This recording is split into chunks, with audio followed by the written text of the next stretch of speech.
میری بات کو یاد رکھنا، جب کوئی غلط کام کوئی آدمی کرے، جب کوئی کسی کی زمین دباوے، جب کوئی کسی پر ظلم کرے اور فوری اگر اللہ کی پکڑ نہ ہو تو آدمی دھوکے میں نہ پڑے، نہ معلوم پکڑ کی کون سی تاریخ مقرر ہے، جب وہ تاریخ آ جائے گی تو پھر آدمی بچ نہیں سکے۔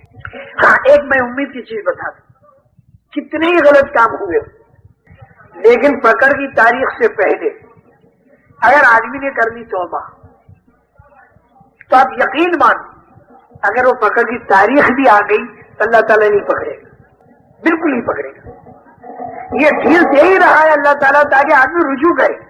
بسم اللہ الرحمن الرحیم۔ السلام علیکم ورحمۃ اللہ وبرکاتہ۔ انتہائی قابل احترام دوستو، آگے زیر سماعت آنے والے بیان میں حضرت مولانا محمد عمر پالنپوری صاحب رحمۃ اللہ علیہ نے اس بات کی وضاحت فرمائی ہے کہ اللہ رب العزت سے براہ راست مدد حاصل کرنے کے لیے دین کی محنت کا کرنا ضروری ہے۔ یہ بیان ٹیپ ریکارڈر کی کیسٹ سے ریکارڈ شدہ ہے، لہذا آواز بہت صاف نہیں ہے، مگر اس بیان میں انتہائی اہم موضوعات پر بات فرمائی ہے۔ آگے بڑھنے سے قبل آنے والے تمام دوستوں سے درخواست کرتے چلیں کہ اس بیان کو زیادہ سے زیادہ لائک و شیئر کریں اور ہمیں اپنی قیمتی آراء سے آگاہ کرنا مت بھولیں۔ ساتھ ہی اپنی دعاؤں میں پوری امت کو ضرور یاد رکھیں۔ جزاکم اللہ احسن الجزا۔ دنیا کے اندر بعض مرتبہ نافرمان پر تکلیف آتی ہے اور بعض مرتبہ نافرمان پر اللہ کی طرف سے راحتیں آتی ہیں، اور دنیا کے اندر فرما بردار پر بعض مرتبہ تکلیف آتی ہے اور بعض مرتبہ فرما بردار پر راحت آتی ہے، لیکن نوعیتیں بدلی ہوئی ہوں گی۔ ایک بات یہ ذہن میں بٹھا دو، دیکھو ایک بات کو اچھی طرح سمجھ لو، اگر آدمی دنیا کے اندر کوئی گناہ کا کام کرتا ہے تو اللہ تعالیٰ فوری پکڑ نہیں فرماتے، گناہ کرنے والے کو اللہ تعالیٰ ڈھیل دیتے ہیں۔ دیکھو اللہ تعالیٰ کے ہاں ظلم تو بالکل نہیں، لیکن ڈھیل بہت ہے۔ جہنم کی تکلیفیں، قبر کی تکلیفیں، دنیا کی تکلیفیں جتنی بھی انسان پر آتی ہیں، یہ اللہ کا ظلم نہیں بلکہ انسان کا کرتوت ہے۔ تو اللہ تعالیٰ کے اللہ تعالیٰ کے ہاں ظلم تو ذرہ برابر نہیں، لیکن ڈھیل بہت ہے کہ جب آدمی گناہ کرتا ہے تو اللہ ڈھیل دے دیتا ہے، لیکن ڈھیل دینے کا مطلب نہیں کہ پھر وہ پکڑ نہیں کرے گا۔ پکڑ کی اللہ تعالیٰ تاریخ مقرر کر دیتا ہے اور آدمی کو ڈھیل دیتا رہتا ہے۔ نوح علیہ السلام کی قوم کو 950 سال تک ڈھیل دی، فرعون کو ڈھیل دی، قارون کو ڈھیل دی۔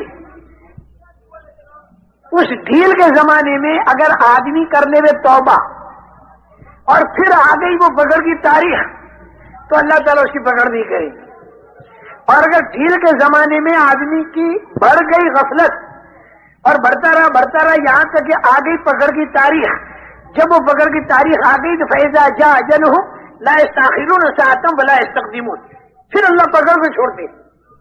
لیکن ایک بات میری یاد رکھو کہ گناہ پر خدا فوری پکڑ نہیں کرتے۔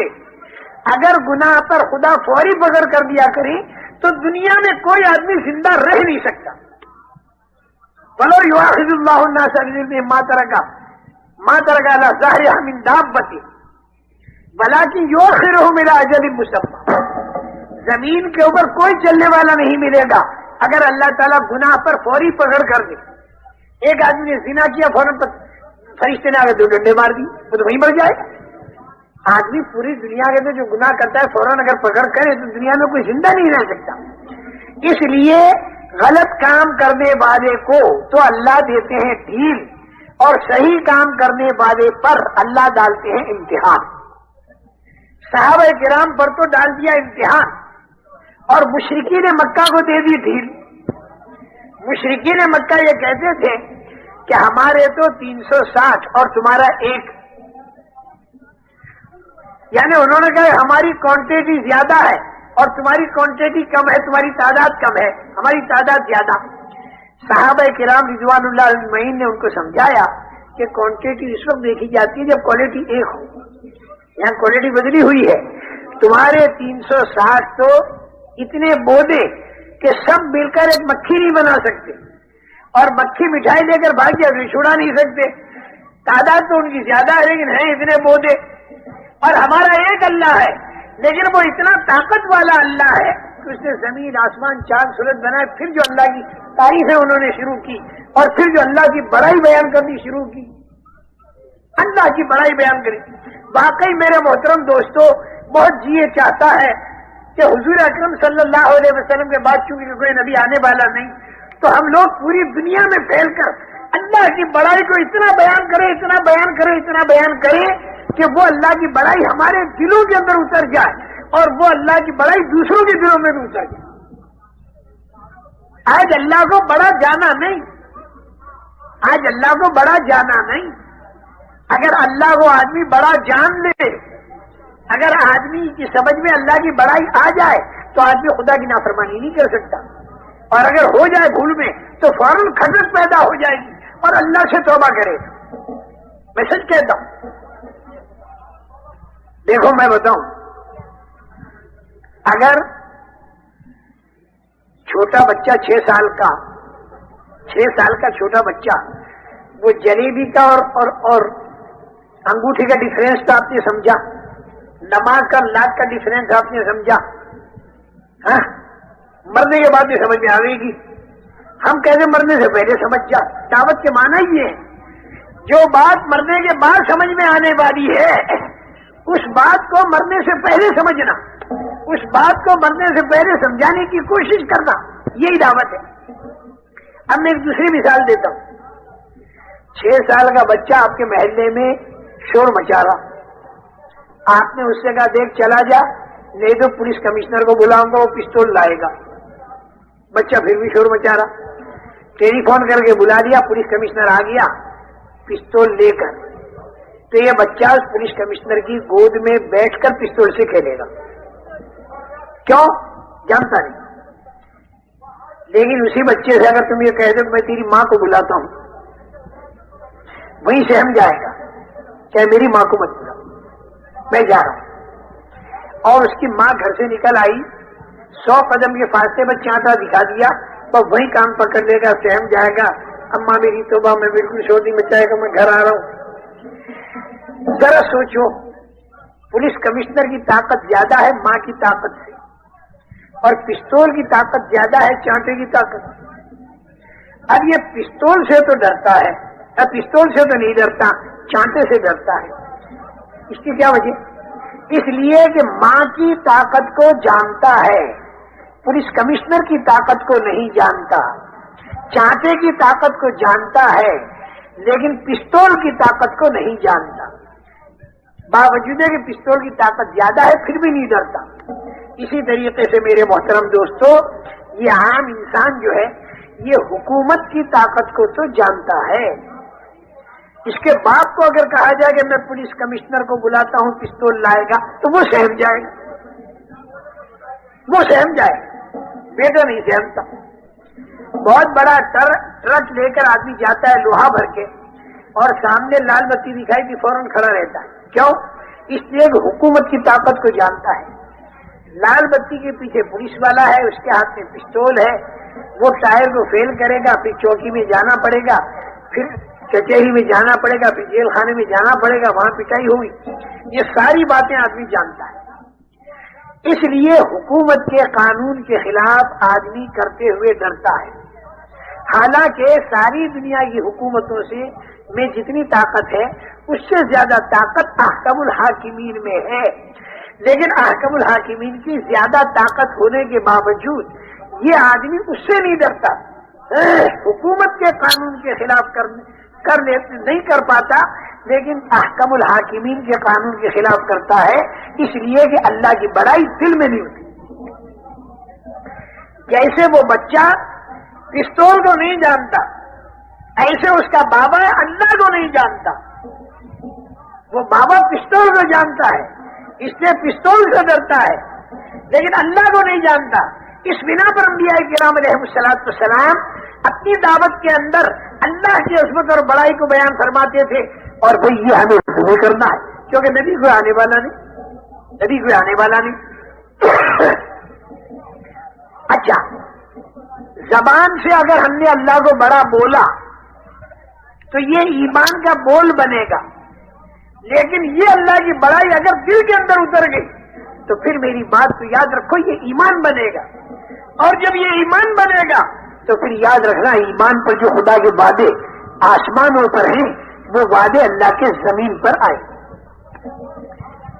چنانچہ ان صحابہ کرام رضوان اللہ علیہم اجمعین نے ان سب کو یہی جواب دیا۔ وہ سارے تو سارے حیرت میں ہیں، کیونکہ ان کا تو ہزاروں سال کا عقیدہ ان کے بتوں کے بارے میں، تو انہیں تو بہت تعجب ہو رہا، اجعل الآلہۃ الہا واحدا ان ھذا لشیء عجاب وانطلق الملأ منهم ان امشوا واصبروا على آلهتكم ان ھذا لشیء یراد ما سمعنا بهذا في الملة الآخرة ان ھذا الا اختلاق۔ بڑا تعجب انہیں، اپنے بتوں کو بالکل چپکے رہو، اب بالکل ان کی بات کو مت مانو، اور سارے معبودوں کو چھوڑ انہوں نے ایک کو دیا۔ لیکن صحابہ کرام رضوان اللہ علیہم کیا جواب دیتے تھے؟ ہے تو ایک، لیکن وہ زمین کا بنانے والا، آسمان کا بنانے والا، حضرت عیسیٰ علیہ السلام کے ہاتھوں مردوں کو زندہ کرنے والا، ابراہیم علیہ السلام کے ہاتھ کو باغ بنانے والا، اور حضرت اسماعیل علیہ السلام کے گلے کو چھری سے بچانے والا ایک ہے، اتنا طاقت والا ہے۔ لیکن اس کے بعد معاملہ کیا ہوا؟ ان مشرکین نے مارنا شروع کیا اور تانے مارنے شروع کیے۔ انہوں نے دیکھو تم کہتے ہو نا ہمارے ایک اللہ بڑا طاقت والا ہے، تو دیکھنا ہم نے تمہارے بلال کو بھی مارا، اور ہم نے حضرت سمیہ کو بھی مارا، اور ہم نے فلاں کو بھی مارا، وہ ایک اللہ تمہاری مدد کیوں نہیں کرتا؟ وہ ایک اللہ تمہاری مدد کیوں نہیں کرتا؟ اب یہ بڑی حیرت کا مقام ہے ہر زمانے کے اندر کہ جو خدا کے نافرمان ہیں وہ تو مار رہے، اور جو خدا کے فرما بردار ہیں وہ مار کھا رہے۔ اچھا، ساتھ میں ایک بات میں اور بھی بتا دوں، مارنے والے جس بہادر قوم کے تھے، ارے مار کھانے والے بھی اسی بہادر قوم کے تھے، اور بہادر کو جو بہادر مارے تو لا محالہ وہ اس کا بدلہ لینے پر آ جاتا ہے۔ تو صحابہ کرام رضوان اللہ اجمعین کے دل میں بار بار یہ اٹھتی تھی کہ بدلہ لینے، جب یہ ہم کو مارتے تو ہم بھی انہیں مارے، لیکن اللہ کی طرف سے ان کو اجازت نہیں تھی بدلہ لینے کی۔ أَلَمْ تَرَ إِلَى الَّذِينَ قِيلَ لَهُمْ كُفُّوا أَيْدِيَكُمْ وَأَقِيمُوا الصَّلَاةَ وَآتُوا الزَّكَاةَ، تم اپنا کام کرتے رہو اور ہاتھ کو روک دو۔ اور اس میں اللہ کی ایک بہت بڑی مصلحت یہ تھی کہ جب وہ ماریں گے اور تم مار کھاؤ گے تو تمہارے اندر وہ مایا تیار ہوگی جس مایا پر اللہ کی طاقت تمہارے ساتھ ہو، اور وہ مایا کیا ہے؟ صبر ہے، ایمان کی طاقت ہے، تقویٰ ہے، احسان ہے، یہ اندرونی طاقت تمہارے اندر پیدا ہو۔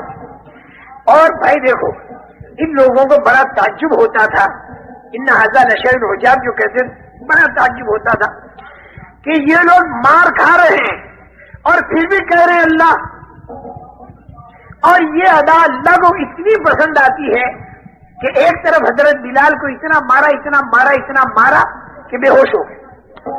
مارنے والے سارے اس انتظار میں تھے کہ ہوش آنے کے بعد یہ ہمارے پیر پکڑے گا، ہوش آنے کے بعد یہ ہمارے پیر پکڑے گا،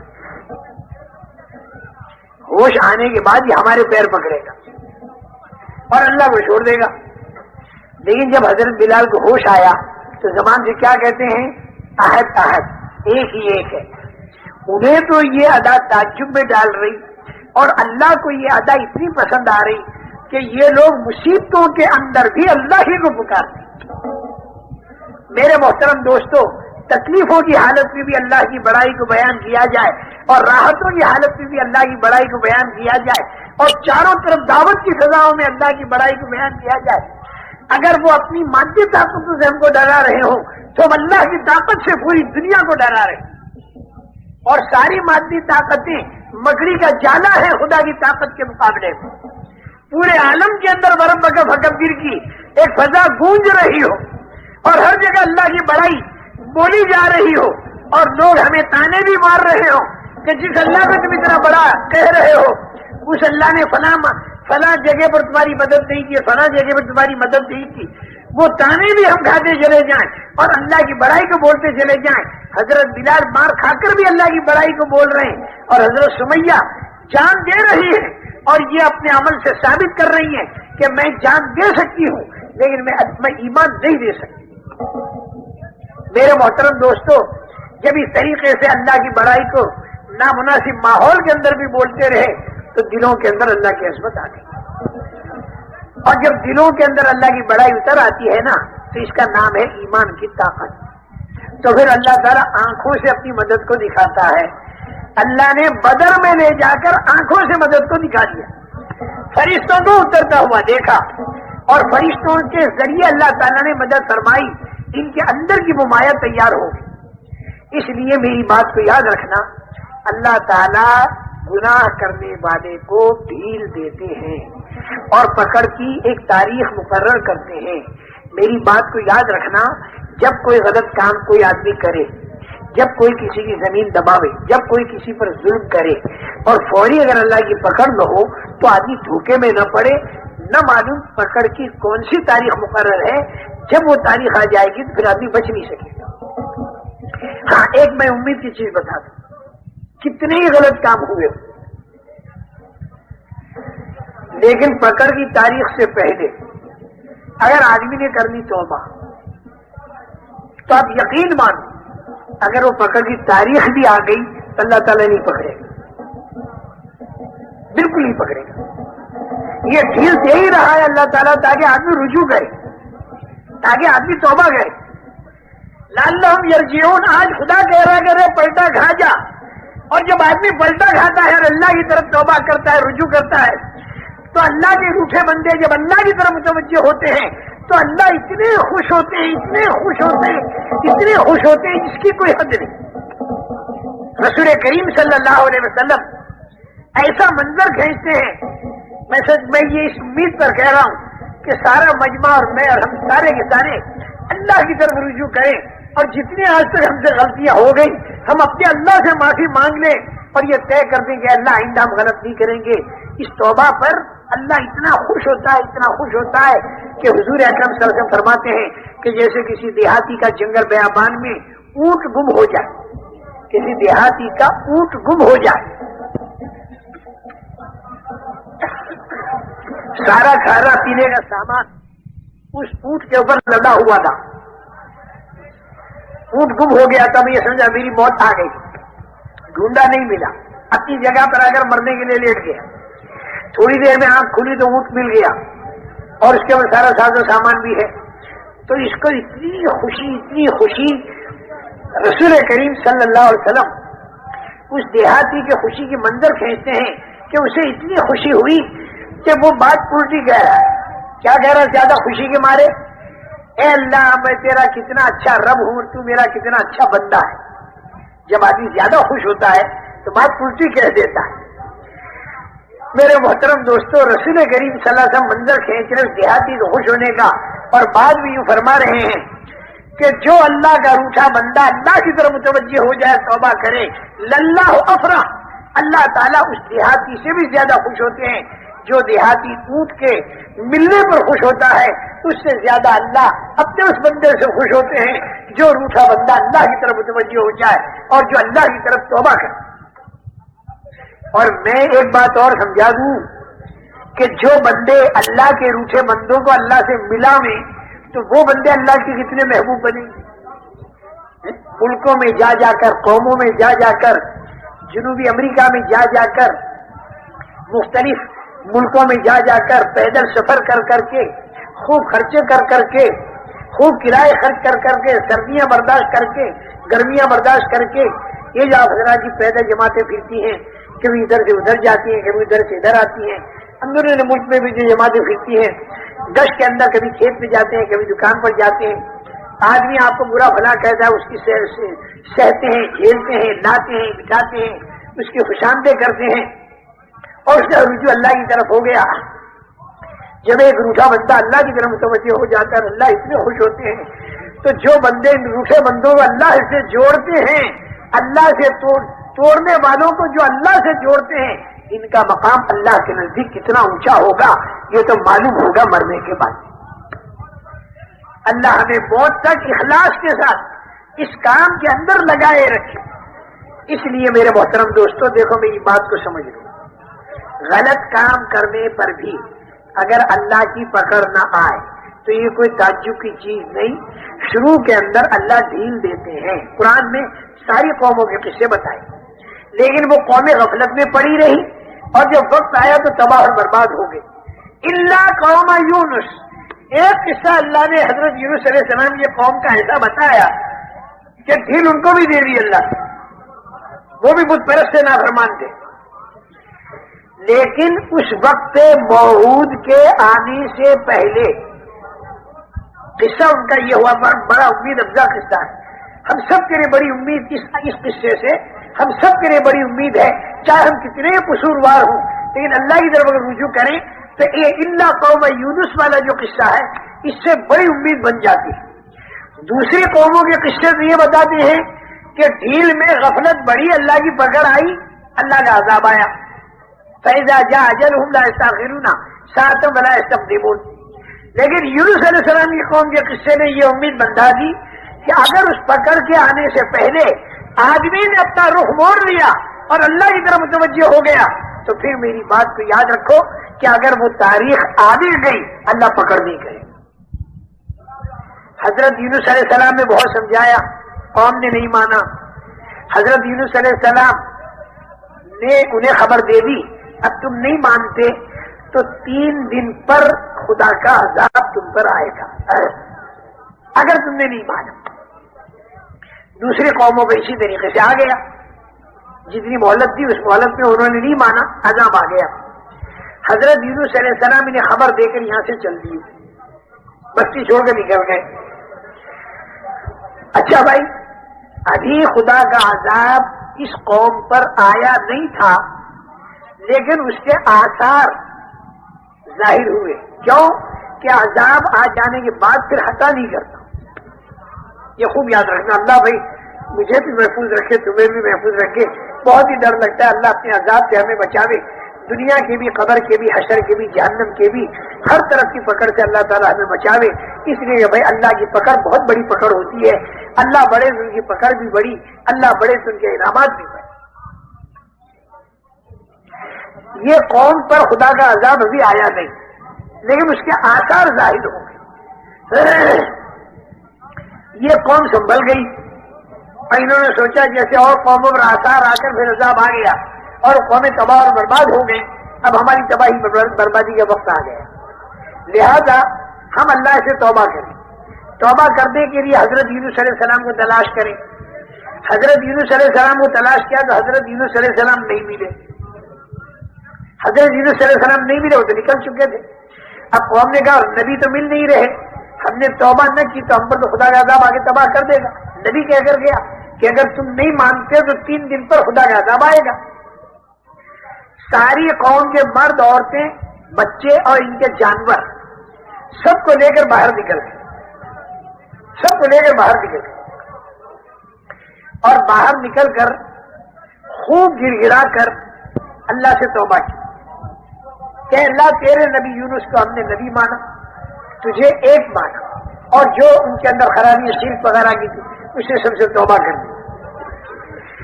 میرے محترم دوستو، ان پر سے خدا کا عذاب ٹل گیا۔ فآمنوا فمتعناہم الی حین، موت تک کی انہیں، موت تک ان کے لیے جب ایمان لے آئے تو پھر وہ عذاب نہیں آئے گا۔ قرآن نے الا قوم یونس، سوائے حضرت یونس کے قوم کے، یہ قصہ جب میں پڑھتا ہوں مجھے اتنا مزہ آتا ہے اور اتنی امید اللہ کی رحمت سے بندھ جاتی ہے۔ یوں تو ڈر لگا رہتا ہے کہ بھائی اپنے سے کوئی غلطی ہوئی اور اللہ تعالیٰ پکڑ نہیں کر رہے تو کہیں یہ ڈھیل میں نہ آ رہا ہو، اور پھر جب پکڑ کریں گے تو پھر بڑی مشکل ہوگی، بڑی مصیبت ہوگی۔ ہم اپنے گھر والوں کو بھی سمجھاتے ہیں، اپنے ملنے جلنے والوں کو بھی سمجھاتے ہیں کہ بھائی کوئی غلط کام کرنے پر پکڑ نہ ہو تو ہمیں غفلت میں نہیں رہنا چاہیے، اس لیے کہ ایسی پکڑ آتی جس پر موت آتی اور موت پر عذاب شروع ہو جاتا تو بھائی یہ تو بڑی سخت چیز تھی۔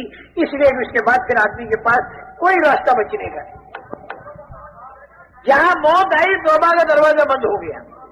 مرنے سے پہلے آدمی کتنا ہی بڑا گنہگار ہو وہ توبہ کر کے اپنے گناہوں سے معافی مانگ سکتا ہے۔ اور اپنے گناہوں کو صاف کرا سکتا ہے۔ اور جب توبہ آدمی کرتا ہے تو آنے والے بڑے میں بڑی بلا سے بچ جاتا ہے، اور اللہ تعالیٰ کی طرف سے انعامات کے دروازے کھل جاتے ہیں، اور آخرت میں بھی آدمی صاف ہو جاتا ہے۔ التائب من الذنب کمن لا ذنب لہ، اب گناہوں سے توبہ کرنے والا ایسا جیسے اس نے گناہ کیا ہی نہ ہو۔ ارے دنیا کے اندر اگر کوئی آدمی جرائم کرے تو جرائم اس کے فائل کے اندر رہتے ہیں، تو اس نے معافی مانگی تو معافی نامہ بھی فائل کے اندر رکھ دیا۔ 25 سال کے بعد جب اس فائل کو نکالو گے تو جرائم بھی سارے فائل کے اندر ہوں گے، تو معافی نامہ بھی فائل کے اندر ہوگا۔ لیکن میرا اللہ ایسا کریم ہے، ایسا رحیم ہے، ایسا فضل و انعام والا ہے، اور ایسی اس سے امیدیں ہم وابستہ رکھتے ہیں کہ اگر سچی توبہ ہم نے کر لی تو التائب من الذنب کمن لا ذنب لہ، توبہ کرنے والا گناہ سے ایسا ہے جیسے اس نے توبہ کیا ہی نہ ہو۔ فرشتوں کے دفتر سے وہ گناہ صاف کر دیا جاتا ہے، ہاتھ پیر پھول جاتے ہیں، قیامت کے دن گواہی نہیں دیں گے، زمین کے ٹکڑے گواہی نہیں دیں گے، فرشتے گواہی نہیں دیں گے، کسی قسم کی رسوائی ذلت اس توبہ پر نہیں، اس گناہ پر نہیں ہوگی جو گناہ توبہ کر کے آدمی نے معاف کرا دیا۔ کتنا ہی بڑا گناہ ہو مرنے سے پہلے پہلے معاف ہو جاتا ہے۔ اور بھائی میں نے یہ دیکھا کہ جماعتوں میں جب آدمی پھرتا ہے اسے اچھا ماحول ملتا ہے تو وہاں آدمی کو توبہ کی توفیق بھی زیادہ ملتی ہے۔ میں نے بہت لوگوں کو دیکھا، میرے سامنے تو بے حساب آدمی ایسے ہیں کہ جو جماعتوں میں پھرے اور پھر جو اللہ نے ان کو توبہ کی توفیق دی، اور پھر جو انہوں نے توبائیں کی ہیں ایسی ایسی توبائیں۔ ایک شرابی کبابی بالکل خراب ہے، اے اللہ رات کو تہجد میں اٹھا، اے اللہ میں تیرا قصوروار بندہ ہوں، تیرے نیک بندوں کے ساتھ آیا ہوں، میں ہی قصوروار ہوں۔ اصحاب کہف سارے اچھے تھے، ان کے ساتھ ایک کتا تھا، وہ کتا بھی اچھا بن گیا، یہ سارے جماعت والے اصحاب کہف جیسے ہیں اور میں کتے جیسا ہوں، ان کے ساتھ لگ گیا۔ اے اللہ تو میری غلطیوں کو معاف کر دے، میں آئندہ کبھی غلطی نہیں کروں گا۔ یا اللہ وہ ایسا روتا تھا کہ صاحب مجھے بھی یعنی دل میرا بھی نرم ہوا، اور میں بھی چپکے سے اٹھ کے اس کے پیچھے بیٹھ گیا، اسے معلوم نہ ہو۔ رات کا اندھیرا تھا اور وہ اپنے مولا کے سامنے گر گرا رہا تھا، ہم ہی لوگ اسے گشت لائے تھے، گشت میں ہم ہی لوگ لائے تھے۔ لیکن بھائی جتنا آدمی اندھیرے میں سے آتا ہے تھوڑا سا اجالہ بھی اسے مل جائے تو اس کی قدر کر لیتا ہے۔ بہت رویا بہت رویا، اور میں بھی اس کے پیچھے بیٹھا ہوا روتا رہا، لیکن اس کے رونے سے بھی رونا آیا۔ میں نے اے اللہ کیا کتنا ہی روئے گا، ہوئے تیرا بندہ، لیکن اس وقت تیرے دربار کے اندر توبہ کرتے ہوئے آ رہا ہے، اور رات کے 3 بجے ہیں۔ رات کے آخری تیسرے حصے میں اللہ تعالیٰ آسمان دنیا پر نزول فرماتے ہیں اپنی شان کے مناسب، اور اعلان ہوتا ہے کوئی مجھ سے مانگنے والا جو مجھ سے مانگے اور میں اس کو دوں، اور ہے کوئی توبہ کرنے والا جس کی توبہ کو میں قبول کروں۔ اللہ کی طرف سے اعلان ہو۔ ایک دوسرے کو سنا میں نے، اللہ اکبر، وہ طائف میں، مکے سے نکلا طائف میں گیا، وہ بھی بیچارہ ایسا ہی تھا، وہ یوں کہہ رہا تھا کہ اللہ یہ جتنے لوگ ہیں، کسی کو عمرے کا سہارا، کسی کو حج کا سہارا، کسی کو تیرے ذکر کا سہارا، کسی کو علم کا سہارا، کسی کو تبلیغ کا سہارا، کسی کو نمازوں کا سہارا، اور اے اللہ میں ہی ایک بے سہارا ہوں۔ اصل میں وہ بیچارہ ڈھول باجا بجانے والا تھا، جس کو ہماری زبان میں ہجڑا کہتے ہیں، وہ اس قسم کا تھا بیچارہ، لیکن وہ مردوں کے کپڑے پہنے ہوئے تھا، مردوں جیسا دکھائی دیتا تھا، وہ ہمارے ساتھ چلا، تو وہ بیچارہ یوں کہتا تھا کیا میرا ذکر اور کیا میری تلاوت اور کیا میرا عمرہ اور کیا میرا حج، یہ تو ان لوگوں کا ہے جو آئے ہیں، ان کے پاس یہ سارے اعمال کے سہارے ہیں، اے اللہ میں ہی ایک بے سہارا ہوں اور تو بے سہاروں کا سہارا ہے، اے اللہ تو میرا سہارا بن جا اور میری غلطیوں کو معاف کر۔ اور یہ تو حدیث میں بھی آتا ہے، یا عماد من لا عماد لہو ویا سند من لا سند لہو ویا حرز الضعفاء ویا کنز الفقراء ویا عظیم الرجاء ویا منقذ الحلقہ ویا منجی الغرقہ، اے بے سہاروں کے سہارے تو ہمارا سہارا بن جا۔ سارا مجمع ذہن میں بٹھا دے، مرنے سے پہلے پہلے ہمارے لیے موقع ہے اللہ کی طرف رجوع کر دے گا اور توبہ کر دے گا۔ اور یہ جو دعوت کی فضا ہے، اس دعوت کی فضا میں ایک تو آدمی خالی زبان پہ کہتے اللہ میری توبہ، یہ توبہ کا بول ہے، توبہ نہیں۔ تالا کھولنے کے لیے آدمی زبان پہ کہے کنجی تو تالا نہیں کھلتا، وہ تو کنجی لا کر کھولے۔ جس توبہ پر گناہ معاف ہوتے ہیں اس میں 4 باتیں ضروری ہیں. ایک تو یہ کہ آدمی میں صحیح ندامت شرمندگی، اے اللہ میں تیرا قصوروار بنتا ہوں. دوسرے یہ کہ جس وقت توبہ کر رہا ہے اس وقت وہ گناہ میں ملوث نہ ہو. اور تیسرے یہ کہ آئندہ کے بارے میں طے کرے کہ میں غلط نہیں کروں گا. اور چوتھے یہ کہ پہلے جتنا گناہ ہو چکا اس کی تلافی جتنی شریعت میں مطلوب ہے وہ تلافی کرے. نمازیں رہ گئی تو پڑھ لے، روزے رہ گئے تو وہ رکھ لے، 10 سال حج فرض ہوئے ہو گئے اب تک حج نہیں کیا، اب کر لے حج. زکات 5 سال کی نہیں دی تو اب دے دے. کسی کی زمین دبائی تو واپس کر دے، کسی کی غیبت کی تھی تو معافی مانگ لے، کسی کا دل دکھایا تو معافی مانگ لے.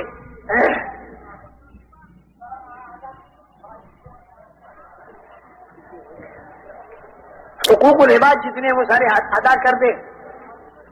اگر اس ترتیب سے توبہ ہو گئی تو پھر یاد رکھنا جیسے ماں کے پیٹ سے ابھی نکلا بالکل پاک تھا، اور وہ آگے جا کے پھر گناہ کرنے لگے پھر توبہ کر. مرنے سے پہلے توبہ کے دروازے کھلے ہوئے. اچھا میں یہ بات کہہ رہا تھا کہیں بیچ میں رہ نہ جائے، میں یہ کہہ رہا تھا کہ بعض مرتبہ آدمی بھلا ہوتا ہے اور اس پر تکلیفیں آتی ہیں، اور بعض مرتبہ آدمی برا ہوتا ہے اور اس پر راحتیں آتی ہیں. تو وہ مضمون میرا بیچ میں رہ گیا. کئی باتیں ضروری میں نے عرض کر دی. اور دیکھو دنیا کے اندر اللہ امتحان 2 طریقے سے دیتا ہے. نافرمانی کے باوجود اگر دنیا کا ساز و سامان ملے تو یہ برکت نہیں، خوب یاد رکھیں، بلکہ یہ مہلت ہے. یعنی یہ خدا کا قہر ہے بصورت مہر، یعنی بتاشے میں زہر. خوب دکان چل رہی باوجود نافرمانیوں کے، تو یہ تو بہت گھبرانے کی چیز ہے. ایک آدمی کہنے کا میری دکان میں بڑی برکت ہے، میں نے کہا نافرمانی تو نہیں. بولے نافرمانی کے بغیر تو دکان چل نہیں سکتی. تو میں نے کہا نافرمانی کے ساتھ برکت ہو نہیں سکتی. اس نے کہا میرے تو ہو رہی. میں نے کہا کیا ہو رہی؟ اس نے کہا آمدنی بہت ہو رہی. میں نے کہا دیکھ، آمدنی کا بہت ہونا برکت نہیں. قارون کی بھی آمدنی بہت تھی. نافرمانی کے ساتھ جو آمدنی بہت ہو تو اس کی مثال ایسی ہے جیسے ایک آدمی جس کو فائلیریا کی بیماری ہو گئی. فائلیریا کی بیماری میں بدن میں ورم آ جاتا ہے، بدن سوج جاتا ہے، بدن سوج کے موٹا ہو گیا. اب یہ فائلیریا کی بیماری والا یوں کہے کہ دیکھو میں بھی پہلوان ہو گیا. بھائی کیسے؟ مگر دیکھو پہلوان کا بدن بھی موٹا اور میرا بدن بھی موٹا. دیکھو وہ فرما بردار حضرت سلیمان علیہ السلام، داؤد علیہ السلام صاحب، ان کے پاس بھی مال دولت بہت تھی، اور جب قارون فرعون کے پاس بھی مال دولت بہت تھی. بھائی قارون فرعون کے پاس تو نافرمانی کے ساتھ تھی، اور سلیمان علیہ السلام اور داؤد علیہ السلام کے پاس فرما برداری کے ساتھ تھی. اور فرما بردار کو اگر اللہ تعالیٰ ساز و سامان دے تو وہ ایسا ہے جیسے پہلوان، اور نافرمان کو اگر اللہ ساز و سامان دے تو وہ ایسا ہے جیسے فائلیریا کی بیماری والا. فائلیریا کی بیماری والے کا بدن بھی موٹا، تو اس کا آپ سمجھاؤ گے کہ تیرا بدن ہے برمیلا اور پہلوان کا بدن ہے گٹھیلا.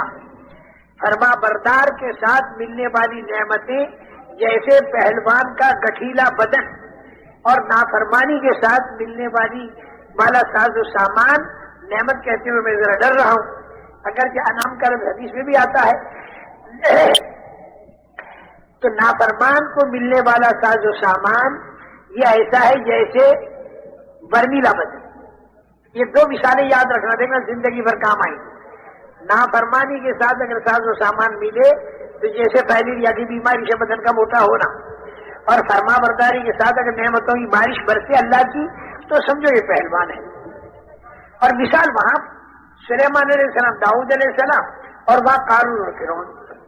اچھا اس کے بالمقابل فرما بردار پر بعض مرتبہ تکلیف آتی ہے، بعض مرتبہ نافرمان پر بھی تکلیف آتی ہے. نافرمان پر جو تکلیف آتی ہے وہ آتی ہے بطور عذاب کے، اور فرما بردار پر جو تکلیف آتی ہے وہ آتی ہے بطور ابتلا کے.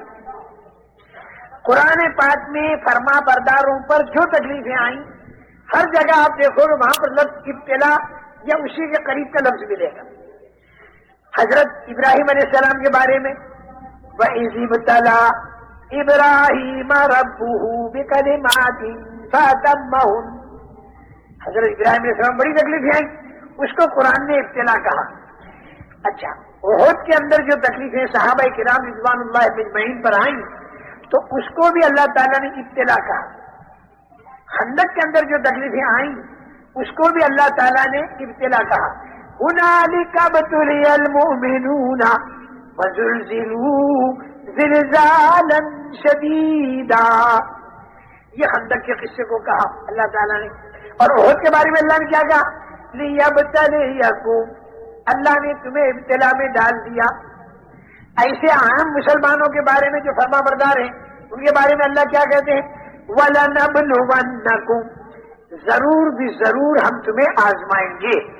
اس بنا پر میرے محترم دوستو, جو تکلیفیں فرما برداری کے ساتھ آتی ہیں وہ تو ہے ابتلا, اور جو تکلیفیں نافرمانی کے ساتھ آتی ہیں وہ ہے عذاب. وَلَنُذِيقَنَّهُم مِّنَ الْعَذَابِ الْأَدْنَىٰ دُونَ الْعَذَابِ الْأَكْبَرِ لَعَلَّهُمْ يَرْجِعُونَ. مصلحت اللہ کی یہ ہوتی ہے نافرمانی پر اللہ تعالیٰ اگر کوئی تکلیف ڈال دے تو اس میں مصلحت اللہ کی یہ ہوتی ہے کہ بڑا عذاب جو مرنے کے بعد آنے والا ہے اس کے پہلے پہلے اس چھوٹی سی سزا پر آدمی اللہ کی طرف رجوع کر دے. کیونکہ اللہ آج تجھے کہتا ہے پلٹا کھا جا, اگر آج تو پلٹا نہ کھایا تو مرنے کے بعد تو اللہ سے کہے گا پلٹا کھلا دے, تو اللہ پلٹا نہیں کھلائے گا. حَتَّىٰ إِذَا جَاءَ أَحَدَهُمُ الْمَوْتُ قَالَ رَبِّ ارْجِعُونِ. جب موت آتی ہے تو یہ آدمی کہتا ہے کہ اے میرے پروردگار تو میرے کو واپس کر دے. تو مرنے کے بعد اے میرے بندے تو کہے گا میرے کو واپس کر دے, تو اللہ کہے گا کل اب میں نہیں کرتا. اور اس دنیا کے اندر تھوڑی تھوڑی سی تکلیفیں ڈال ڈال کر اللہ تعالیٰ یہ کہتا ہے کہ واپس ہو جا, مغضوب علیہم والا راستہ چھوڑ دے اور انعمت علیہم والے راستے پر آ جا. ضالین والا راستہ چھوڑ دے, ضلالت والا راستہ چھوڑ دے اور تو ہدایت والے راستے پر اور صراط مستقیم کے اوپر تو آ جا, الحمدللہ رب العالمین والے راستے پر تو آ جا. اس لیے میرے محترم دوستو, اللہ تعالیٰ کی طرف سے نافرمانی پر جو تکلیفیں آتی ہیں وہ بطور عذاب کے ہوتی ہیں تاکہ آدمی پلٹا کھا جائے. اور اگر فرما برداری پر بھی کوئی تکلیف آئی تو وہ تکلیف بطور ابتلا کے ہوتی ہے, اور فرما برداری کے ساتھ والی تکلیف کا انجام خدا کی رحمت ہے. اور نافرمانی کے تکلیف پر اگر توبہ نہ کی تو پھر اس کا انجام جو ہے تکلیفوں کا بڑھتا جانا ہے. اور دونوں تکلیفوں میں زمین آسمان کا فرق ہے. دیکھیں میں اس کے حصے مثال دوں. طوطے کو پنجرے میں نہیں, یہ دونوں تکلیفوں کے اندر زمین آسمان کا فرق ہے. ایک آدمی نے غصے کے اندر چھرا مارا اور زہر میں ڈبا کر چھرا مارا, پورے بدن میں پھوڑے پھوڑے ہو گئے, زخم ہو گیا. اب یہ آدمی ڈاکٹر کے پاس گئے تو ڈاکٹر صاحب نے کہا کہ بھائی دیکھو زہر پورے بدن میں چڑھ چکا ہے, اس کے علاج پر 2000 روپیہ خرچ ہوگا, 15 انجیکشن لگاؤں گا, 40 دن تک کڑوی دوا پینی پڑے گی, پرہیز کا بد مزہ کھانا یا بے مزہ کھانا کھانا پڑے گا. اور یہ جتنے پھوڑے ہو گئے ہیں یہ پھوڑے زہریلے ہیں, تو ان سارے زہریلے پھوڑوں کا آپریشن ہوگا اور تم 2 مہینے کے اندر ٹھیک ہو جاؤ. اب دیکھیے ڈاکٹر جو ہے یہ اس کے اوپر آپریشن بھی کر رہا ہے, کڑوی دوا بھی پلا رہا ہے, انجیکشن بھی مار رہا ہے. جس آدمی نے غصے میں چھرا مارا اور یہ ڈاکٹر بھی چھرا مار رہا ہے. اب یہ اگر ڈاکٹر سے یوں کہے کہ ڈاکٹر صاحب ہم تو آئے تھے آپ کے پاس تاکہ ہم کو راحت ملے اور آپ بھی ہمارے کو اتنی لمبی سوئی داخل کر رہے اور آپ بھی ہم کو چھرا مار رہے, اس نے بھی چھرا مارا آپ بھی چھرا مار رہے. نہیں میرے بھائی, غصے والا چھرا تو مار ڈالنے کے لیے تھا اور آپریشن والا چھرا تندرستی کے لیے ہے.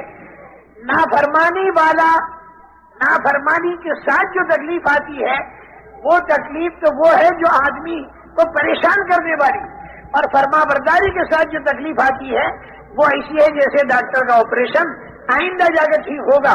اسی لیے وَلَنَبْلُوَنَّكُمْ والی جو آیتیں ہیں اس کے آخر میں اللہ تعالیٰ نے کیا فرمایا؟ وَلَنَبْلُوَنَّكُمْ بِشَيْءٍ مِّنَ الْخَوْفِ وَالْجُوعِ وَنَقْصٍ مِّنَ الْأَمْوَالِ وَالْأَنفُسِ وَالثَّمَرَاتِ. اللہ تعالیٰ فرماتے کہ ہم ضرور بھی ضرور تمہیں آزمائیں گے اور ٹھوک بجا کر دیکھیں گے. اس میں کبھی خوف، کبھی بھوک، کبھی مال کی کمی، پھلوں کی کمی.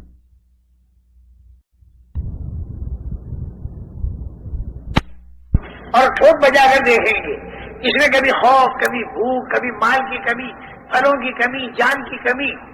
لیکن آگے کیا فرماتے؟ وَبَشِّرِ الصَّابِرِينَ الَّذِينَ إِذَا أَصَابَتْهُم مُّصِيبَةٌ قَالُوا إِنَّا لِلَّهِ وَإِنَّا إِلَيْهِ رَاجِعُونَ. صبر کرنے والوں کو اور جھیلنے والوں کو خوشخبری سنا دو کہ جب ان کے اوپر کوئی تکلیف آتی ہے تو وہ یہ کہتے ہیں کہ انا للہ و انا الیہ راجعون. ہم اللہ کے ہیں اور اللہ کی طرف جانے والے. اگر ہمارا مال لوٹا تو وہ بھی اللہ کی طرف چلا گیا، دکان پر آگ لگائی تو وہ بھی اللہ کی طرف چلی گئی، رشتے داروں کو مار دیا تو وہ بھی اللہ کی طرف چلا گیا، اور مجھے بھی اللہ کی طرف جانا ہے اور اللہ ہی مجھے اس کا بدلہ دے گا. پہلے جہاز سے جدے کی طرف بیوی اور بچے روانہ ہو گئے، دوسرے جہاز سے ماں اور باپ روانہ ہو گئے، تیسرے جہاز سے ساز و سامان گیا، چوتھے جہاز سے چچا اور ماموں گئے، اور پانچویں جہاز سے کرنسی گئی، اور ساتویں جہاز سے مجھے جانا. تو ہر آدمی یوں کہے گا جو فلاں فلاں تو پہنچ گئے، فلاں فلاں تو پہنچ گئے. تو بھائی جو کچھ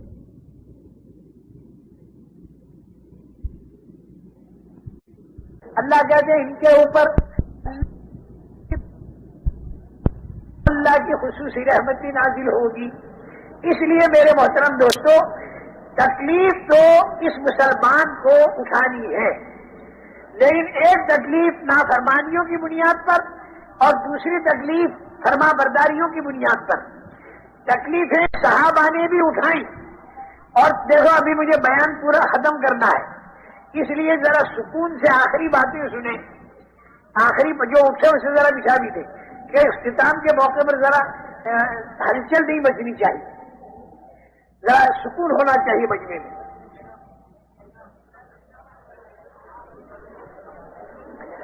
دیکھو تکلیفیں صحابہ نے بھی اٹھائیں اور تکلیفیں آج بھی امت اٹھا رہی ہے، لیکن آج امت کی پریشانیاں بڑھ رہی ہیں اور بے دینی پھیل رہی ہے. اور صحابہ کی تکلیفوں کے اٹھانے پر اللہ کی رحمتیں نازل ہوئیں اور ایمان دنیا میں پھیلا، اور اتنا پھیلا کہ اس وقت میں تو رشتہ دار تک ماننے کو تیار نہیں تھے. رسول کریم صلی اللہ علیہ وسلم کے رشتہ دار تک ماننے کو تیار نہیں تھے. 13 سال تک لڑائیاں کرتے رہے، اور مدینہ منورہ جب آپ تشریف لے گئے تو بدر، احد اور خندق 5 سال تک وہاں پر بھی لڑائیاں کرتے رہے. وہ طریقہ جو پورے عالم کے اندر پہنچانا ہے، اس طریقے کو رشتہ دار ماننے کو تیار نہیں تھے. لیکن ان تکلیفوں کا نتیجہ یہ نکلا کہ آج لاکھوں کی مقدار میں تو اس مجمع میں بیٹھے اور کروڑوں کی مقدار میں پورے عالم میں پھیلے ہوئے. عتبہ اور شیبہ جو رشتہ داریوں کے اندر بھی تھے، دور سے کئی رشتہ داریاں بھی تھیں، وہ تو مقابلہ کر رہے ہیں. اور شکر ہے اللہ کا، خوش نصیبی ہے اللہ جل جلالہ و منوالہ کی طرف سے ہماری سعادت مندی اور خوش نصیبی ہے کہ باوجود کہ ہم حضور اکرم صلی اللہ علیہ وسلم سے ہزاروں میل دور ہیں اور 1400 سال دور ہیں، لیکن جب ہماری آنکھ کھلتی ہے تو ہماری زبانوں پر اشہد ان لا الہ الا اللہ و اشہد ان محمد رسول اللہ. یہ نتیجہ ہے ان تکلیفوں کا. آج جو تکلیف امت اٹھا رہی، اس کے نتیجے میں دنیا میں دہریت کو قوت پہنچ رہی اور امت کی بلائیں اور زیادہ بڑھ رہی. صحابہ نے جو تکلیفیں اٹھائی، اس پر پورے عالم میں ایمان پھیلا، اور اس کے ساتھ ساتھ میں خدا کی رحمت برسی. بس آخری میری بات سمجھ لو، دونوں تکلیفوں میں فرق کیا ہے. آج کی تکلیف تو اللہ کے احکامات توڑنے کی بنیاد پر آ رہی. پورے عالم کے اندر، امت کے اندر سے دینداری نکل گئی، جس کے بارے میں حضور اکرم صلی اللہ علیہ وسلم یہ فرماتے ہیں اذا تبایعتم بالعینہ واخذتم اذناب البقر ورضیتم بالزرع وترکتم الجہاد سلط اللہ علیکم ذلا لا ينزعه حتى ترجعوا الى دینکم.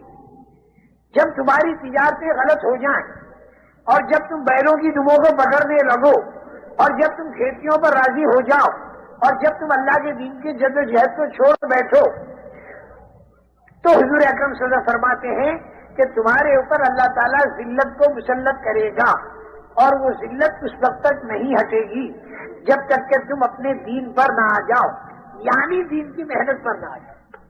دین ایکم کا لفظ حدیث میں ہے اور اے الی جہادکم کا جو لفظ ہے وہ اس کی تشریح لکھنے والے نے کہا ہے. میرے محترم دوستو، صحابہ کرام رضوان اللہ علیہم اجمعین نے دعوت کا کام کیا، اس کے لیے طرح طرح کی تکلیفیں اٹھائیں، تکلیفیں اٹھا کر اللہ سے دعا مانگی.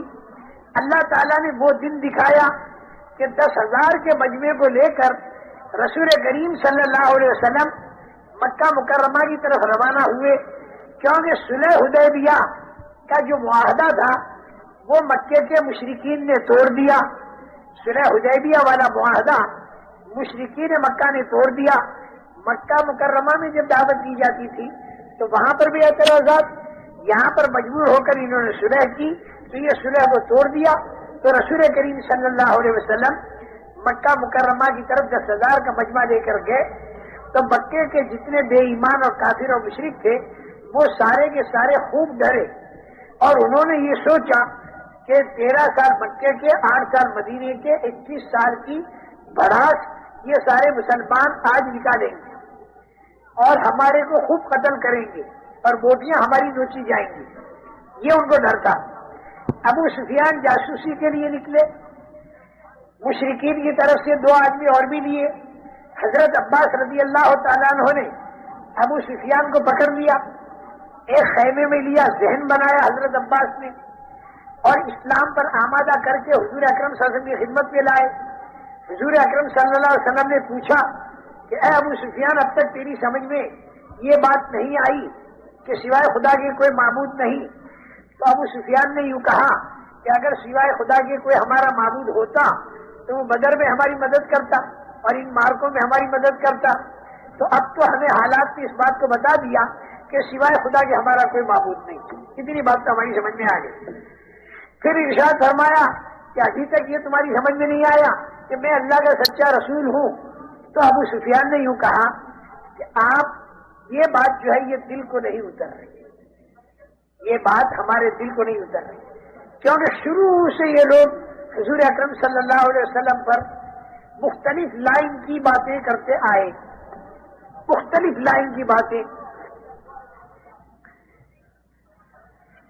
تمہارے جو داداؤں کے دادا لؤئی ہیں انہیں زندہ کر کے دکھاؤ. یہ جو تم کہتے ہیں نا مرنے کے بعد زندہ ہوں گے، تو مرنے کے بعد کیسے زندہ ہوگا؟ وہ لؤئی کو زندہ کر کے دکھا دو اور وہ زندہ ہو کر اور گواہی دے دے تمہاری نبوت. جس کو میں نے بیچ میں چھوڑ دیا کہ جس وقت آدمی، اس وقت میں آدمی 5.25 فٹ کا ماں کے پیٹ سے جب آیا تھا تو 1 بارش کا، ماں کے پیٹ میں چند انگل کا، اور اس کے پہلے منی کے 2 قطرے، اور اس کے پہلے غذا کے اندر پھیلا ہوا یہ انسان، کیونکہ غذا سے منی بنتی ہے، اور غذا سے پہلے یہ انسان کہاں بکھرا ہوا تھا؟ سورج کی کرنوں میں، ہوا کی لہروں میں، بارش کے قطروں میں، چاند کی روشنی میں، تاروں کی تاثیر میں، زمین کے ذرات میں، کھاد کی گندگی میں یہ انسان بکھرا ہوا تھا. اس بکھرے ہوئے انسان کو اللہ نے سمیٹا، اناج کی شکل دے دی، مرد عورت نے کھایا تو منی کی شکل دے دی، دونوں ملے تو انسان کی شکل دے دی. حالانکہ سورج کروڑوں میل دور ہے، چاند لاکھوں میل دور ہے.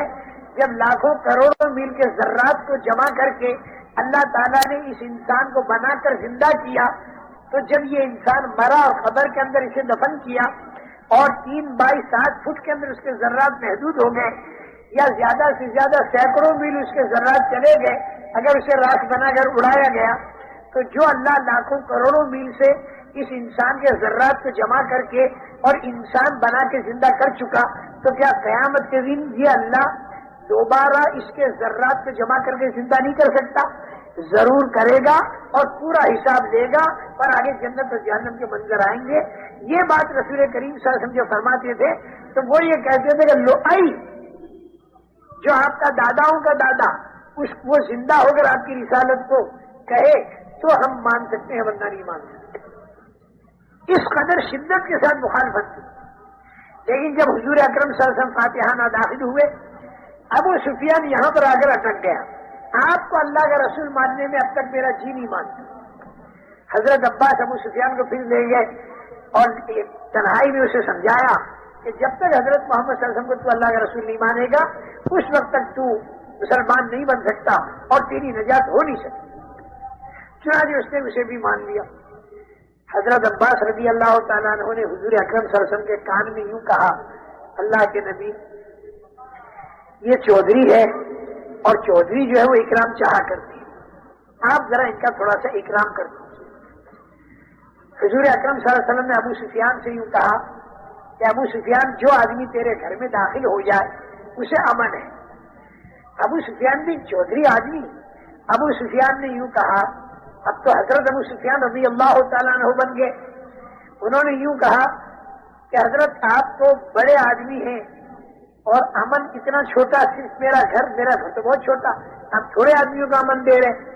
تو حضور پاک صلی اللہ علیہ وسلم نے فرمایا کہ جو آدمی مسجد حرام میں داخل ہو اسے بھی امن ہے۔ تو حضرت ابو سفیان نے یوں کہا کہ حضرت اب بھی کم لوگوں کا آپ امن دے رہے، آپ کی شان تو بہت بڑی ہے۔ تو حضور پاک صلی اللہ علیہ وسلم نے فرمایا کہ من اغلق بابہ فہو آمن، جو آدمی اپنے گھر کے اندر اپنے گھر کا دروازہ اندر سے بند کر دے اسے بھی امن ہے۔ تو ابو سفیان کا واہ واہ واہ واہ، یہ آپ کی شان کے مناسب امن ہے، اب بہت سو کو امن مل گیا۔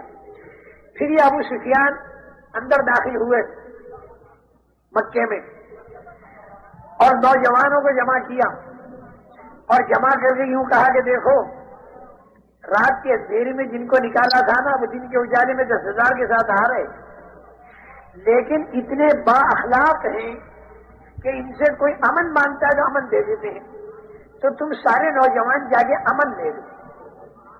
ابو سفیان کی بیوی ہندا یہ بہت ہی سخت مسلمانوں کے خلاف تھی، بعد میں مسلمان بن گئی تھی، لیکن اس دن تو سخت خلاف تھی۔ ہندا نے ان نوجوانوں سے یوں کہا کہ اس ابو سفیان کی بات کو مت مانو بلکہ اسی کو قتل کرو۔ 21 سال تک جن سے ہماری لڑائیاں رہی ہوں، اب ہم جا کے ان سے امن مانگیں؟ بالکل نہیں امن مانگتے۔ تو ابو سفیان نے کہا دیکھو اس عورت کی بات میں آئیو مت، یہ عورت تم سب کو مروا دے گی۔ یہی وہ ہندا تھی کہ جس نے احد کے اندر حضرت حمزہ رضی اللہ تعالیٰ عنہ کے پیٹ کو چیرا اور آپ کی ناک مبارک کو کاٹا، کان کو کاٹا، گلے کا ہار بنایا، پیٹ چیر کر اندر سے کلیجہ نکال کر چبایا۔ اور حضور اکرم صلی اللہ علیہ وسلم نے جب احد کے سارے شہداء کا معائنہ فرمایا اور جب دیکھا کہ مدینہ منورہ میں سے گھر گھر کے اندر سے عورتوں کے رونے کی آواز آ رہی ہے، کسی کا بھائی شہید تو کسی کا بیٹا شہید، آپ معائنہ فرماتے ہوئے حضرت حمزہ کی لاش کے پاس پہنچے اور جب ناک اور کان کٹی ہوئی اور پیٹ کٹا ہوا اور اندر سے کلیجہ نکلا ہوا تو حضور اکرم صلی اللہ علیہ وسلم کا دل بھر آیا، سینہ بھر آیا اور آپ کی زبان سے ایک جملہ نکلا، وَحَمْزَةُ لَا بَوَاكِيَ لَهُ، یہ جتنے شہداء یہاں پر پڑے ہوئے ہیں ان کی رونے والیاں مدینہ منورہ کے اندر موجود ہیں اور ساری کی ساری رو رہی ہیں، میرا چچا حمزہ اس پردیس کے اندر اس حالت کے اندر پڑا ہوا ہے کہ اس کی کوئی رونے والی بھی۔ مدینہ منورہ کی عورتوں تک جب یہ بات پہنچی تو وہ عورتیں گھروں سے باہر نکل آئیں اور حضور اکرم صلی اللہ علیہ وسلم کی خدمت میں حاضر ہوئی اور یہ عرض کیا کہ اے اللہ کے نبی، حضرت حمزہ کی رونے والیاں مدینے کی ساری انصار کی عورتیں ہیں، نوحہ اس وقت تک حرام نہیں ہوا تھا، ہم ساری کی ساری حمزہ کے لیے رونے والیاں ہیں۔ یہ منظر سارا حضرت حمزہ کا ہندا کی وجہ سے ہوا تھا۔ یہ ہندا آج بھی بہت سا، لیکن ایک دن گزرا، دوسرے دن ہندا دوڑی ہوئی جا رہی، پوچھا گیا ہندا کہاں جا رہی ہو؟ یہ ہندا جو ہے نا یہ عتبہ کی بیٹی، اور یہ ہندا جو ہے ابو سفیان کی اور یہ حضرت امیر معاویہ کی والدہ، ابو سفیان کی بیوی، یزید کی دادی اور ربیعہ کی پوتی، یہ سارا سلسلہ نسب ہے، بہت سخت۔ لیکن دوسرے دن جو دیکھا، پوچھا کہ ہندا تم دوڑی ہوئی کہاں جا رہی ہو؟ انہوں نے کہا میں حضرت محمد صلی اللہ علیہ وسلم کی خدمت میں جا رہی ہوں اور وہاں پر جا کر میں مسلمان بنوں گی اور بیعت ہو جاؤں۔ تو پوچھا گیا کل تک تو تم اتنی سخت تھی، آج اتنی نرم کیسے ہو گئی؟ تو ہندا نے یوں کہا کہ میں نے ان لوگوں کے اخلاق اور ان کی عبادت نے مجھے متاثر کیا، دعوت نے اتنے اونچے اخلاق تک پہنچایا تھا کہ جس مکہ مکرمہ میں اتنے مظالم ہوئے، اسی مکہ مکرمہ میں جب فاتحانہ داخل ہوتے ہیں تو اندر کا جذبہ یہ تھا، اندر کا جذبہ بدلہ لینے کا نہیں تھا، بلکہ اندر کا جذبہ یہ تھا کہ کسی صورت سے ان کو ہدایت دی جائے اور یہ جہنم سے ہٹ جائیں اور جنت والے راستے بن جائیں۔ حضرت خالد کے کانوں پر پڑی ہے تو اس کے بعد میں حضرت خالد کا بھی دل پسیجا اور مدینہ منورہ پہنچے ہیں، جا کے مسلمان بنے ہیں اور سارے مدینے والوں نے ان کا استقبال کیا ہے۔ حالانکہ گھر گھر کے اندر کوہرام مچا ہوا تھا اور گھر گھر کے اندر رونا مچا ہوا تھا، ان لوگوں کے دلوں میں بدلہ لینا تھا ہی نہیں، ان کے دلوں میں یہ تھا کہ کسی صورت سے ہدایت ان کے دل میں اتر جائے اور یہ مرنے کے بعد عذاب قبر کے اندر مبتلا نہ ہو اور یہ جہنم میں نہیں۔ اللہ نے یوں کہا کہ میرا ذہن تو یہ تھا کہ خوب گانے ہوں گے کیونکہ مکہ فتح ہوا ہے، باجے بجائے جائیں گے، ڈھول بجائے جائیں گے اور مردوں کو قتل کیا جائے گا اور مکہ مکرمہ کی گلیوں کے اندر خون کے اندر لاشیں تڑپ رہی ہوں گی اور بچے کی عورتوں کی اس میں دریاں ہو رہی ہوں گی۔ آج تو مکے میں یہ سب کچھ ہونے والا ہے کیونکہ یہ مسلمان 21 سال کی بھڑاس نکالے، کیونکہ جو مظالم ان مسلمانوں پر کیے گئے ہیں یہ مسلمان اسے بھول نہیں سکتے، مظلوم بھی نہیں بھول سکتا اور ظالم بھی نہیں بھول سکتا۔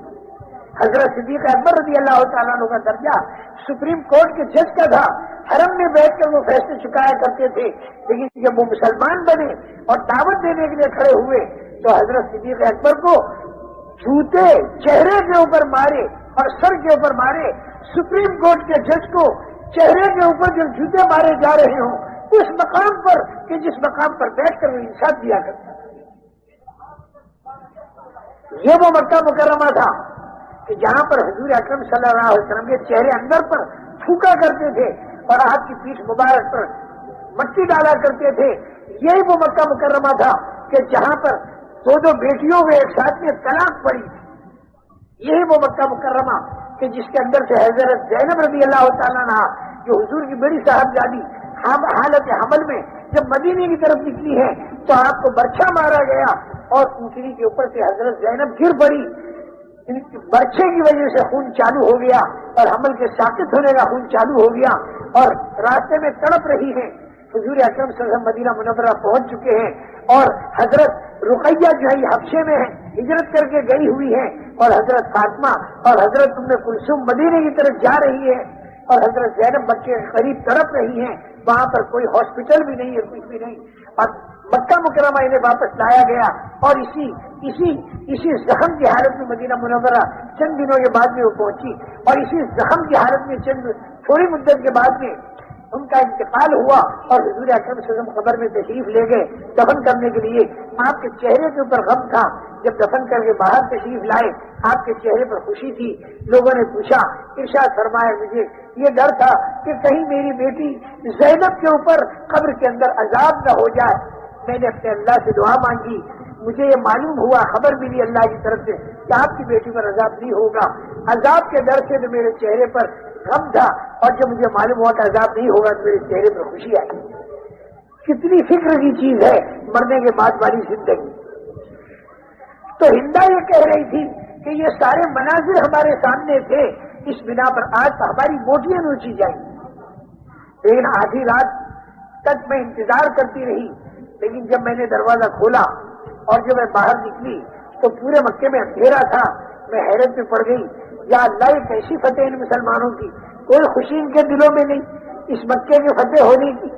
چاروں طرف دیکھا 10,000 آدمی گئے کہاں گئے؟ چاروں طرف تلاش کیا، نہیں ملے، تو پھر میں حرم شریف کے اندر مسجد حرام کے اندر میں گئی تو میں نے دیکھا کہ یہ سارا کا سارا 10,000 کا مجمع حرم شریف کے اندر اللہ کی عبادت میں لگا ہوا ہے اور اللہ کے سامنے دعائیں مانگنے کے اندر لگا ہوا ہے اور نمازوں کے اندر لگا ہوا ہے، اور یہ ہماری قریش کی ہدایت کے لیے دعا مانگ رہا ہے۔ ارے ہم تو ان کو موت کے گھاٹ اتارنے کے پیچھے پڑے ہوئے تھے اور یہ ہم کو جنت کی طرف پہنچانے کے پیچھے پڑے۔ میرا دل پسند گیا۔ آج کی رات میں جتنی عبادت اس مسجد حرام میں ہوئی، اتنی عبادت میں نے کبھی نہیں دیکھی، خدا کی عبادت ہوتی۔ اب میں حضور اکرم صلی اللہ علیہ وسلم کی خدمت میں جا رہی ہوں، وہاں پر بیٹھ کر بیعت ہوئی، اور بیعت ہونے کے بعد ہندا نے یوں کہا حضور اکرم صلی اللہ علیہ وسلم سے کہ کل یہی وقت تھا، مکے کے باہر آپ کا 10,000 کا مجمع وہاں پر بیٹھا ہوا تھا، سب کے خیمے لگے ہوئے تھے اور سب کے بیچ میں آپ کا خیمہ تھا، اور سارے خیموں میں سب سے زیادہ مبعوث اور دشمن خیمہ مجھے آپ کا دکھائی دے رہا تھا، اور آج میں دیکھ رہی ہوں اس مکہ مکرمہ کے اندر کہ آپ کا خیمہ بیچ کے اندر ہے اور سارے خیموں میں آپ کا خیمہ میرے دل میں محبوب خیمہ ہے۔ میری نگاہ بدل گئی اور میرا دل بدل گیا۔ میرے محترم دوستو، اس دعوت نے اتنے اونچے اخلاق تک پہنچایا۔ دعوت والی زمین ہو، ایمانیات کی جڑ ہو، اور اس کے ساتھ میں عبادات کا تنا ہو، اور اس کے ساتھ میں دین کا درخت ہو اور اخلاق کا پھل ہو اور اخلاق کا رس ہو، تو پورے عالم کے اندر اللہ کا دین پھیل سکتا ہے۔ لیکن ابتدا دعوت سے ہوگی اور انتہا اخلاق و اخلاص پر ہوگی۔ یہ ابتدا ہمیں اس انتہا تک پہنچا دے۔ حضور اکرم صلی اللہ علیہ وسلم 10,000 کے مجمع کو لے کر داخل ہوئے تو پہلے آپ بیت اللہ شریف کے اندر گئے، سارا مجمع باہر تھا اور کفار بھی باہر تھے۔ بہت دیر تک آپ نے خدا کی عبادت کی اور راز و نیاز کی جو باتیں کرنی تھی وہ کر لی۔ پھر آپ باہر تشریف لائے، سارے مشرکین سہمے ہوئے تھے، ایک اشارے پر ہمارے گلے کٹیں گے۔ آپ نے پوچھا بتاؤ میرے بارے میں تمہارا کیا خیال ہے؟ مشرکین نے کہا آپ کریم ہیں اور کریم سے کرم کی امید ہے، کریم سے کرم کی امید ہے۔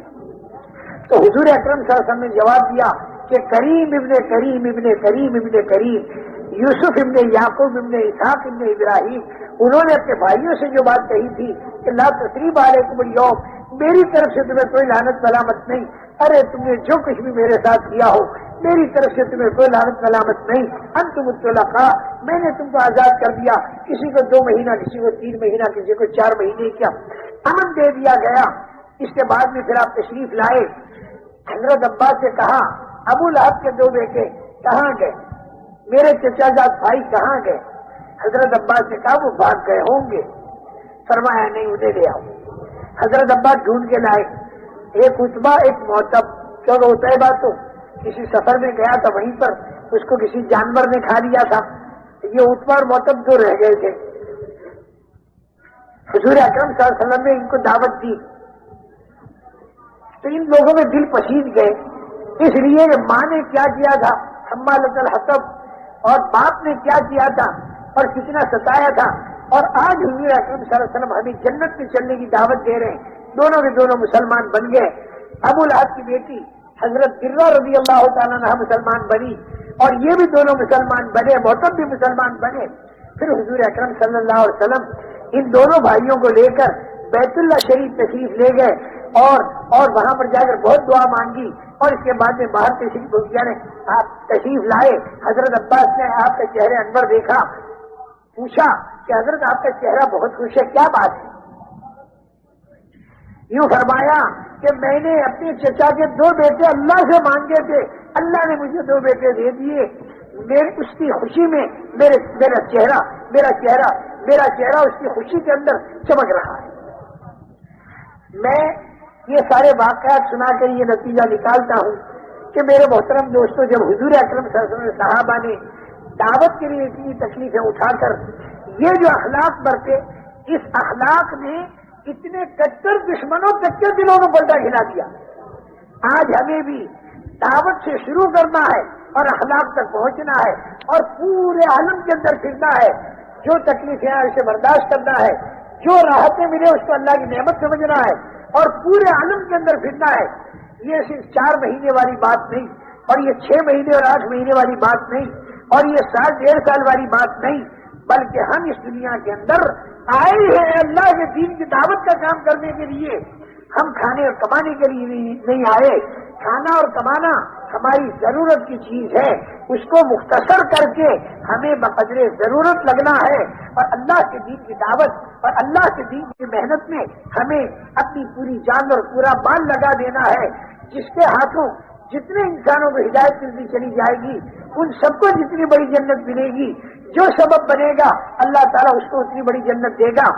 اللہ کے دین کا کام کرتے کرتے اگر جان دے دی تو جتنے آدمی دین پر آئے ہوں گے وہ جتنا دین کا کام کریں گے قبر کے اندر اس کا ثواب ملتا رہے گا.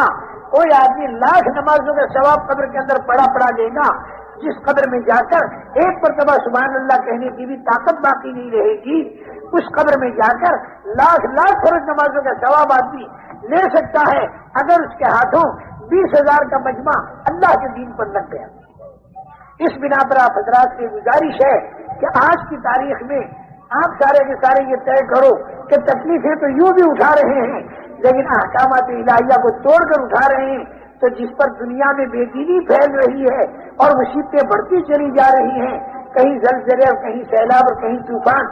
میرے محترم دوستو، کئی سال ہو گئے اللہ پاک نے ایسی مدد فرمائی کہ سیلابوں سے حفاظت ہونے لگی. یہ خدا کی نعمتیں ہیں، اس نعمت کی قدر کرنی چاہیے، اس نعمت کو پورے عالم کے اندر پھیلانا چاہیے. اس نعمت کو لے کر ہم جب مراکش گئے تو ایک مراکشی نے میرا دامن پکڑا اور چیخے مار کے رویا اور یوں کہا کہ اے ایشیا کے مسلمانوں، تم قیامت کے دن خدا کو کیا جواب دو گے؟ تم لوگوں کا دامن ہوگا اور ہمارا ہاتھ ہوگا، اور ہم خدا سے شکایت کریں گے کہ 40 سال سے ان کے پاس یہ دین کا کام پہنچا اور یہ اس کے بعد ہمارے پاس آئے، ہمارے باپ اور ہمارے رشتے دار جو بے دینی کی حالت میں مر گئے، ارے قبر میں ان کا کیا ہو رہا ہوگا. اتنے استحزار کے ساتھ چیخے مار کے وہ رو رہا تھا. میرے محترم دوستو، آج لوگ بغیر کلمہ نماز کے مر کے قبروں کے اندر جا رہے ہیں. ارے ان کے مرنے سے پہلے پورے عالم کے اندر یہ مجمع پھیل جائے اور گھروں پر، دروں پر، دکانوں پر، کھیتوں پر جا کے خوشامدید کر کے اس دعوت کی فضا کو قائم کرے تاکہ لوگ مرنے سے پہلے توبہ کر کے اور ایمان والی زندگی پر آ جائیں. اس کے لیے آپ حضرات سے گزارش ہے کہ مختلف حلقے آپ حضرات کے بنے ہیں، اللہ آپ حضرات کی جزائے خیر دے. اب تک مختلف نام بھی آئے ہیں لیکن جتنا بڑا مجمع ہے اس کے حساب سے نام آنے چاہیے. 1.5 سال کے بھی نام دیکھو. نیت تو یہ کرو کہ اس کام کو کام بنانا ہے اور پوری زندگی ہمیں اللہ کے دین کا کام کرنا ہے. سلبتوں کے اندر کاروباری گھریلو رنگ کو دیکھنا ہے اور انشاءاللہ اسی میں اللہ برکت دے گا. چاہے کتنی استعداد تمہاری ہماری کم ہو اور چاہے کتنا وقت تمہیں کاروباری گھریلو رنگ میں کم ملے، لیکن اللہ کی برکتیں، اللہ کی نصرتیں، اللہ کی مدد حق ہیں. جو اللہ پہلی صدی میں تھا وہی اللہ آج بھی ہے. اس کے خزانے بھی وہی ہیں، اس کی طاقت بھی وہی ہے، قرآن بھی وہی ہے، حدیث بھی وہی ہے، رسول بھی وہی ہے، کعبہ بھی وہی ہے. صرف ہم اسی کام کو لے کر کھڑے ہو جائیں تو خدا کی مدد وہی آئے. اب ہمتیں کر کے بولو، کون تیار ہے 1.5 سال کے لیے؟ پہلے نیتیں تو کرو پورے عالم میں جانے کی اور زندگی بھر کام کرنے کی، اور اس کی ابتدا 1.5 سال سے کرو، 12 مہینے سے کرو، 8 مہینے سے کرو، اور اللہ کا نام دے کر اپنا نام لکھواؤ. دیکھیں بسم اللہ کون کرتا ہے؟ مجمع بڑا ہے، اپنے اپنے حلقوں میں وہاں نام لکھواؤ اور جو قریب ہے وہ یہاں نام لکھواؤ.